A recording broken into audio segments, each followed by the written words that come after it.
What's going on, y'all? Machiavelli Mills TV. I hit the like button, I hit the subscribe button. Act like my Christmas tree is not here. So when I just made the videos talking about Derrick Rose and people asking was Derrick Rose's love equal to Michael Jordan's or maybe bigger, I explained that in a lot of cases it could be equal, but in a lot of people's instances, the love for Derrick Rose might be bigger. Y'all gotta excuse my son in the background, right? I was saying that the love for Derrick might be bigger.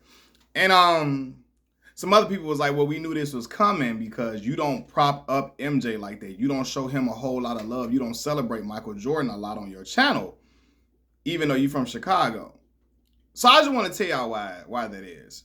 Y'all got to keep in mind. I got MJ because one of my guys on the channel say, you always say MJ is the GOAT, but you don't celebrate him like that on your channel. And I'm like, y'all got to understand too. I'm about to be 32 years old. I'm only 31.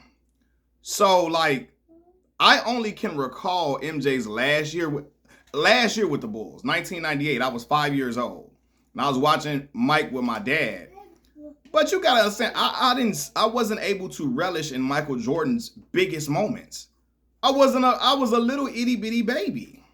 So, like, because I didn't live through the whole Jordan years. I didn't live through the beginning and end of his career. I'm not going to speak of it with the same reverence of an older Chicagoan. You get what I'm saying? I acknowledge him as number one as the GOAT because his resume speaks for itself. It's it's hard to dispute him being the GOAT. You know what I'm saying? It speaks for itself. But I didn't live in these moments when he hit the shot over Craig Elo and them. I didn't watch him put up 63 in the Boston Garden. I wasn't alive to even really connect to that. And they like, yo, why you don't celebrate him? So I ask y'all this, what older players do y'all really see me celebrate on this channel for real? Y'all saw me celebrate Zeke. I celebrate Zeke. One, I'm biased. Zeke from Chicago. Chicago born and raised. But two, Zeke gets shit on a lot by a lot of Michael Jordan fanatics because of him not shaking Michael Jordan's hand and not shaking the Bulls' hand. And I want to remind people like who Zeke really is, because a lot of people try to discredit Zeke for him and Michael Jordan's clashes or whatever. You know what I mean? And Zeke get looked at as just a world-class hater and not a world-class point guard. Really, if it wasn't for Magic Johnson, Isaiah Thomas would be the greatest point guard alive. Even better than Steph Curry, because Steph is more of a combo guard than a traditional point guard.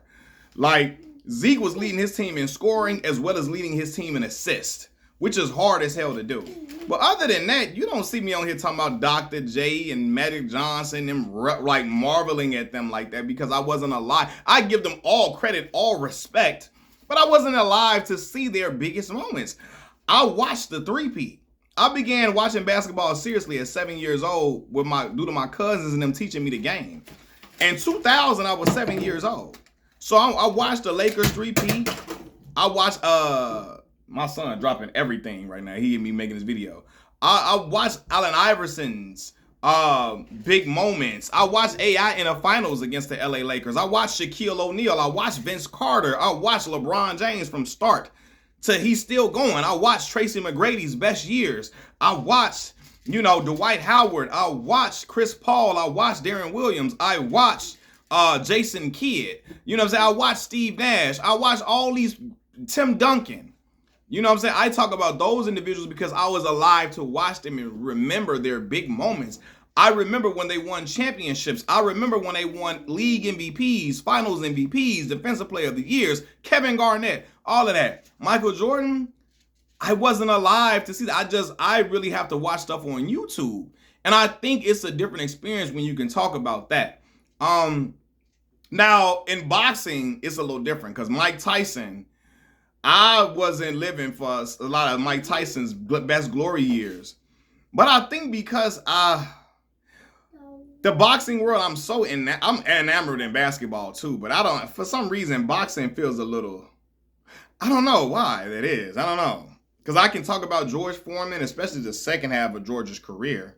I can talk about Mike Tyson and why I think people overrate Mike in certain ways. I can talk about Tommy Hearns, Ray Leonard, Marvin Hagler. I don't know. I talk about them in boxing. I don't know. Now in basketball, it's just a little different for me. Maybe because it's such a. I think watching boxing, maybe because it's a one-on-one combat sport, I still feel the effect of how people may have felt when this stuff happened. I think, I don't know. But I wasn't, what I'm here to say is, I wasn't alive for Michael Jordan's dominance. So like, I can't, but even then, I don't make videos just marveling over Tommy Hearns and Marvin Hagler and them like that. You know, the way I would about other fighters who are current. You know what I mean? So I think it's because I wasn't alive and in my formative years when Michael Jordan was getting busy in Chicago. So a lot of older people that watch my channel, y'all have a different connection to Mike than I would. The same way I have a different connection to a LeBron James, Allen Iverson, than a kid that's born in 2011, than a kid born in 2010, 2008.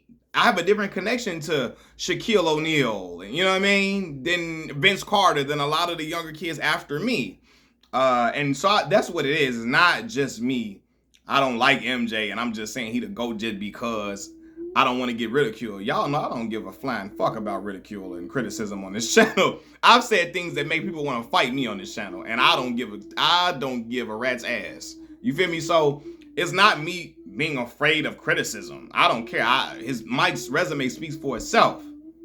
You know, it's just that for me, I wasn't alive to see Mike's glory days, so I can't talk about it with the same reverence, with the same glow, with the same vigor that a person who was alive in Chicago could.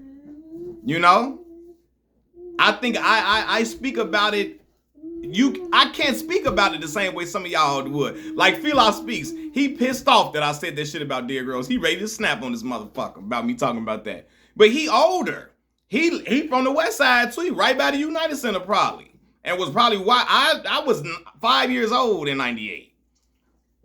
What connection do I have to Michael Jordan? And Mike, it ain't like Mike don't be, and even in his playing days, Mike is a above the fray guy. Like he don't be with the common man from like in the hood like D Rose and them is now. Like for me to be like really feel like an attachment to him, for where I want to talk about how marvelous he is as a player. You know what I mean? Like, I think what make me want to talk about Zeke too, because Zeke be in the trenches. Zeke come and talk to the youth. Zeke be, you feel me? Zeke feel like more of the common man. And I think he gets shit, again, I think Zeke gets shit on a lot for his back and forth with Michael Jordan. And I think Zeke get disrespected by a lot of Chicagoans. And I feel like people in Chicago should never disrespect Zeke. Zeke the best dude to come out the city. If Derrick Rose, because Derrick Rose didn't stay healthy. You know what I'm saying? If D Rose would have stayed healthy, Derrick probably would have been the best come from the city. But when we look at accolades, Isaiah Thomas is the best player to come from here. So I take up for Zeke a lot, but like, I still don't marvel in certain moments with Zeke because I wasn't alive. And I think that's really what it is. That's what it is. Like y'all were able, I don't hype him up. I don't big Mike up a lot because I wasn't breathing during his biggest moments. And when I was breathing, I was an infant. You got a different connection to an athlete when you watch them with your own two eyes and you live in the moment. You see what I'm saying? So that's with any athlete, I think, though. You know what I mean? It's going to be some kids saying Steph Curry the greatest shit they ever saw because they saw Steph able to live throughout his whole entire run. You know? It's going to be people that say Steph the greatest point guard they ever saw. And that's because that's who they saw during their time. You know, and that's really what it is. Not, oh, I hate Michael Jordan. I wasn't alive to see that stuff that he did. I know about it. I can watch it on YouTube, but watching stuff on YouTube, like when you don't know what's going to happen, I think you have a different feel when you watching it live and you don't know if you think he gonna make the shot, but you don't know for a fact. You know what I'm saying? You think he gonna hit that shot, you think he gonna go off, but you don't. Some people say, well, some of y'all gonna say y'all knew for a fact he was gonna hit it. And I respect that. But you know what I'm saying? Like when it's actually happening in real time, you got a different appreciation for a lot of the stuff that athletes do. I got a different appreciation for that dunk Vince Carter did over Frederick Weiss because I saw it live. But I mean, you don't got to see that live to see that shit and marvel at it. But I saw that Vince Carter's dunk contest. I saw it live.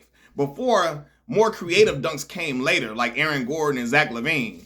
I saw that before Eric Gordon and not Eric Gordon, Aaron Gordon. Aaron Gordon. Before Aaron Gordon and Zach LaVine, I saw Vince do shit I had never seen before. Between the leg, arm and the rim, full extension windmills. Like, I was in awe seeing that stuff. And then other dunkers came later that did more creative dunks in the dunk contest. But when you saw Vince, you had a deeper appreciation for them dunks because that was the greatest shit some people had ever seen at that point. You get what I'm saying? So, yeah, like, I think when you live in real time, you watching stuff in real time, you look at it completely different. So this ain't me hating on, oh, we knew you wasn't going to give Mike his props. We knew you were going to say Derek is more beloved in Chicago than Michael Jordan. But it's really because Derek, he got a different type of love than Mike. Derek is a native son here. Mike not from here. Now, he made this a professional sports town. He made the Bulls be a respected organization. He made Chicago crack like a mug. He made it jump. And Mike is eternally loved in Chicago. But his love is different than Derek's love. Derek ain't even have to win no championship to get that type of love. Motherfucker line up around a block to see Derek. Now, Fila Speaks talking about Dennis Rodman and Derek ain't more beloved than Dennis Rodman. Ain't no motherfucking body coming to line up for Dennis Rodman like that around no damn flower shop. I don't care how many bad models he was dating. I don't give a fuck he put that dress on and that makeup he had on with that eyeliner. He ain't getting people wrapped around the block like that. Derek got a different love. Pooh from a Chicago public school system, Southside Inglewood, baby. League MVP from Chicago public school, Joe. He from the same stuff we from. Derrick Rose represents the common man. He is of the fray. Jordan was always above the fray, above the common man. You see?